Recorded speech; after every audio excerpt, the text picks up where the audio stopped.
ಮುಂದೆ 31ನೇ ಯತಿಗಳು ಶ್ರೀ ಕೃಷ್ಣಾಪುರ ಮಠದ ಪೀಳಿಗೆಯಲ್ಲಿ ಶ್ರೀ ವಿದ್ಯಾಪತಿ ತೀರ್ಥರು.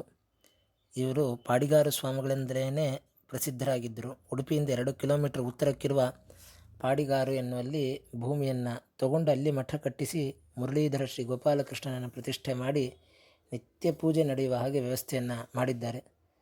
ಇವರ ಒಂದು ಹಿರಿಮೆ ಏನಂತಂದರೆ ಕಾಶಿಯ ಪಂಡಿತರನ್ನೆಲ್ಲ ವಾದದಲ್ಲಿ ಗೆದ್ದಿರುವ ಒಂದು ಹಿರಿಮೆ ಇವರದು. ಪ್ರಯಾಗದಲ್ಲಿ ಮಠವೊಂದನ್ನು ಕಟ್ಟಿಸಿ ಅಲ್ಲಿ ಮುಖ್ಯ ಪ್ರಾಣದೇವರನ್ನು ಕೂಡ ಪ್ರತಿಷ್ಠೆ ಮಾಡಿದ್ದಾರೆ.